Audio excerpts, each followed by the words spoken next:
नमस्कार दोस्तों, मैं अरविंद सुतार कागमाला। दोस्तों, वैश्विक स्तर पर कोरोना महामारी से लड़ने के लिए बहुत सारे देशों में पूर्णबंदी को सख्ती से अमल में लाया गया। आसान भाषा में कहूं तो लॉकडाउन।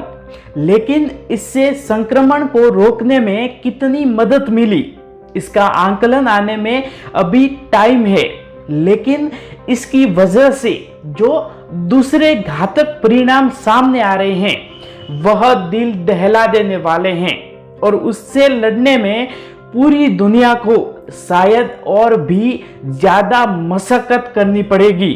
दोस्तों, यूनिसेफ और सेव द चिल्ड्रन की ओर से प्रकाशित एक रिपोर्ट में कहा गया है कि कोरोना की वजह से खड़े हुए इस संकट में 15 करोड़ से ज्यादा बच्चों को गरीबी की दलदल में धकेल दिया है।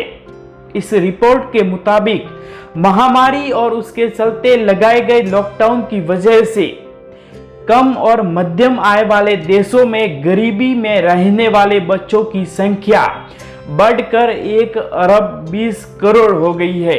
गरीबी को लेकर पूरी दुनिया भर में जो एक तरह की उदासीनता रही है, उसमें शायद 15 करोड़ और बच्चों के आंकड़े जुड़ने को भी बहुत गंभीरता से नहीं देखा जाए। मगर यह ध्यान रखने की जरूरत है कि यह नई बनती स्थिति मानवता के सामने गंभीर संकट की वजह बन सकती है। दोस्तों, महामारी के पहले आम स्थितियों में भी गरीब तबकों के लोगों को किसी तरह जिंदा रहने के लिए जद्दोजहद ही करना पड़ता रहा है। अधिकार और सम्मान जैसी स्थितियां उनके लिए सपने जैसी बातें रही हैं, लेकिन किसी तरह से वे जिंदगी की गाड़ी को चला तो रहे थे।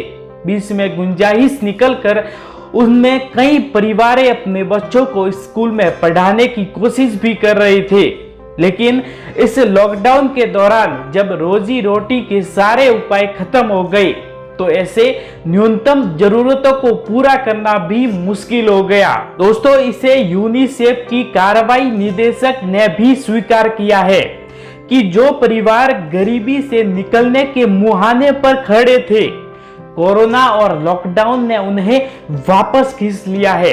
दूसरे लोग ऐसी तंगी और परेशानियां झेल रहे हैं जो उन्होंने कभी देखी भी नहीं।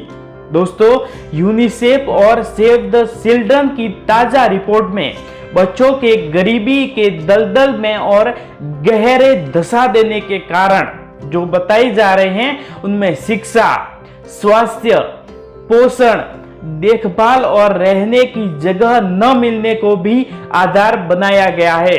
दरअसल महामारी से लड़ने के लिए लागू लॉकडाउन की मार लगभग सभी क्षेत्रों पर पड़ी, लेकिन इस मानकों के लिहाज से देखें तो इसका सबसे ज्यादा शिकार गरीब तबका को ही होना पड़ा है।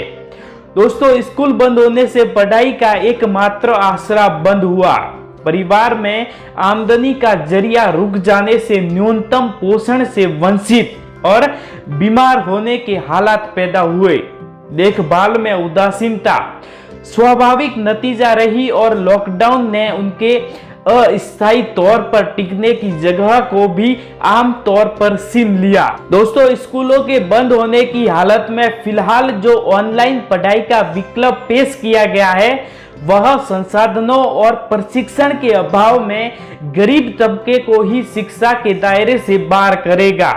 इसका सीधा असर गरीबों में जीवन गुजारने वाले बच्चों की दशा और सबसे ज्यादा खराब होने के रूप में सामने आएगा।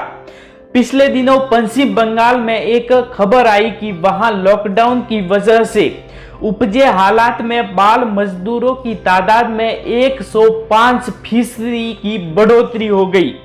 लड़कियों की स्थिति और ज्यादा ही खराब है। दोस्तों, उम्मीद है सरकारें इस मामले पर विचार करेगी और उन गरीब तबकों के लोगों के लिए कुछ उपयोगी सुझाव निकालेगी। दोस्तों, आज के वीडियो में बस इतना ही। उम्मीद है आप लोगों को यह वीडियो अच्छी लगी होगी। दोस्तों, इसी प्रकार के और भी वीडियोस आपके सामने हम लाते रहेंगे। उस प्रकार के वीडियोस देखने के लिए हमारे इस YouTube चैनल को सब्सक्राइब जरूर करें दोस्तों। साथ ही इस वीडियो को लाइक और शेयर करके अपने विचार हमें कमेंट बॉक्स में लिख करके जरूर बताएं, ताकि हमारे को भी इस प्रकार के और वीडियो बनाने में आपकी भी मदद मिल सके। दोस्तों धन्यवाद।